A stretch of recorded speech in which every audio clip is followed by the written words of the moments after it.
guys hear Oprah Winfrey? She's turned into some sort of nutcase. She's a nutcase.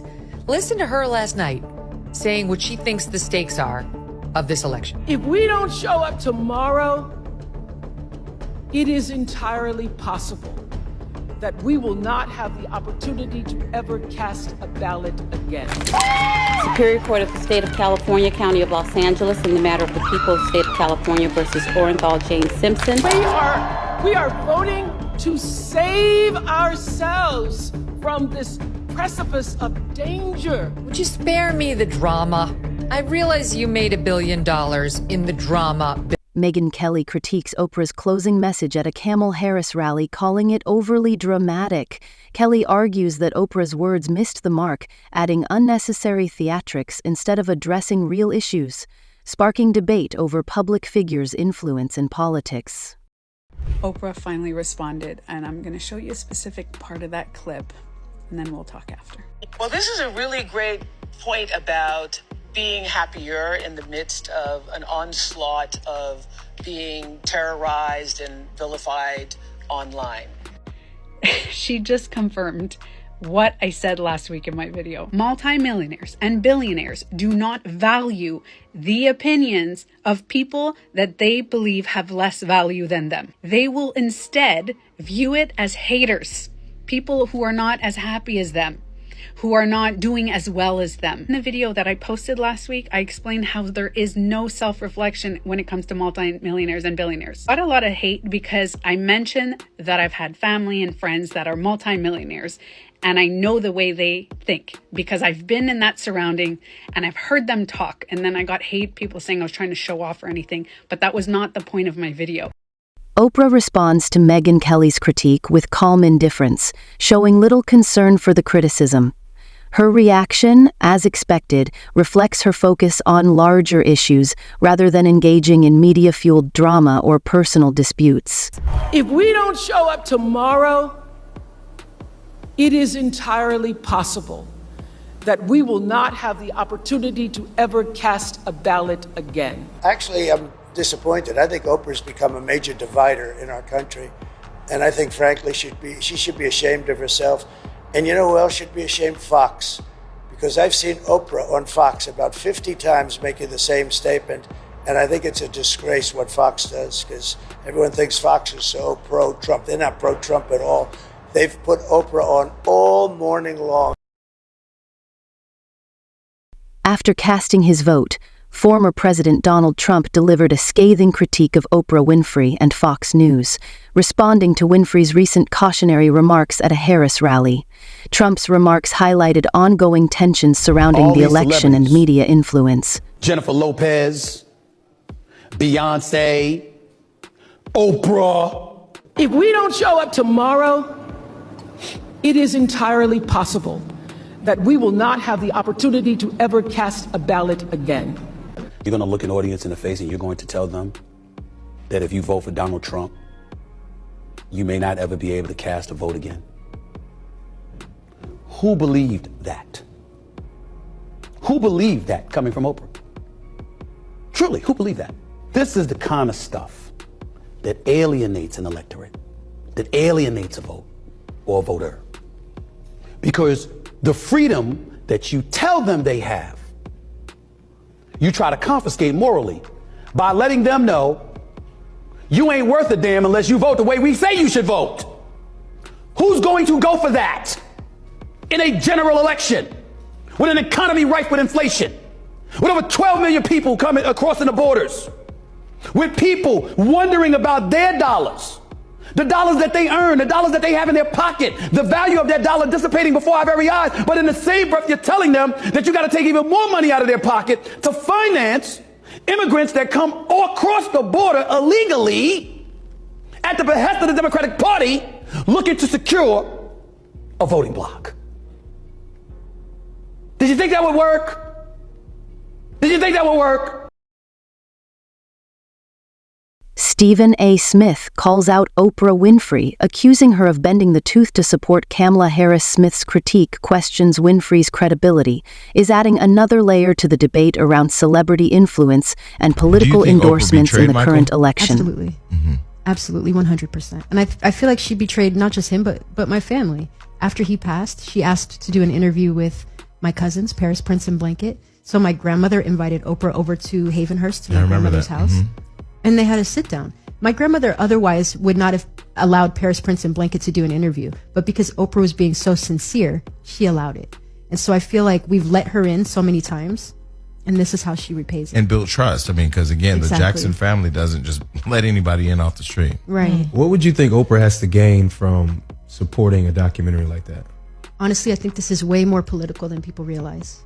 I can't speak for specifically what she's got to gain. I mean, I have my suspicions and my theories, but I think that this whole thing is a move to tear Michael down. And she took the necessary steps to do it, and immediate steps. As soon as we knew that documentary was coming out, that interview was lined up with Wade and James. But why would she follow-up? Why would she personally want to take Michael? Well, I was thinking, I mean, we don't know relationships at the top, right? Yeah. So you don't know if somebody from HBO made a phone call. That's really how the industry works. But what I found interesting is that when the documentary is coming, then the $100 million lawsuit comes, and then you bring Oprah out to normalize everything. I mean, I don't know. Just strategically, it just looks weird. Yeah. And then the post that they put on Oprah Magazine, it's time to say goodbye. Like, you're setting the precedent of what you want people to think. And you know what's crazy? I've never seen them post nothing like that. Me either. I just thought that was really like... It was out of context. It was very out of context for Oprah. And we posted that, and we posted like her comments where people were like, "You're a snake. I can't believe you. Michael's rolling over in his grave. You betrayed him. He trusted you." And it was interesting because I would not have thought, and this is like during the week where Oprah's stock and Weight Watchers has dropped significantly too. So she had a really bad week, but it's just, it's weird to see, all of these people come after a dead man. Yeah. Brandy Jackson has spoken out about Oprah Winfrey, sharing her perspective on Oprah's influence and past actions. Jackson's comments add to the ongoing discourse around Winfrey's impact and approach to sensitive issues, sparking conversation about accountability and media influence. Some epic fire. We're now so fired up, we can't wait to leave here and do something. She emphasized that voters should think critically when choosing leaders who bring unity rather than division. Oprah calls for people to be wary of rhetoric that divides, saying true leadership isn't about creating fear but fostering understanding. Her message is to think wisely, America. Is elect Kamala Harris as the next president of the United States.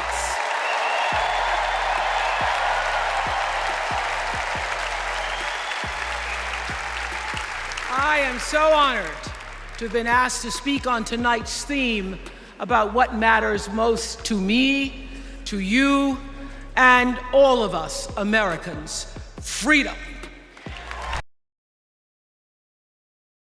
Oprah's appeal didn't stop there. She referenced moments in history when people fought hard for justice and equality. She spoke of the late Congressman John Lewis, who dedicated his life to bringing change. Oprah believes it's time for voters to embody this same spirit, encouraging everyone to stand up for what's right, even if it's tough. Her words serve as a reminder of the responsibility we all hold. Books are dangerous and assault rifles are safe.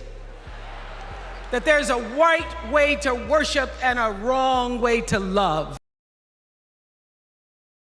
With passion, Oprah also addressed the power of unity, highlighting that people across the country, no matter their background, have a stake in building a better future. She pointed out that this election isn't just about choosing a candidate, it's about choosing a path forward that promotes inclusivity and opportunity for all. We're all in this together. She said her message is clear: the future of democracy depends on us. And then to conquer. But here's the thing. When we stand together, it is impossible to conquer us.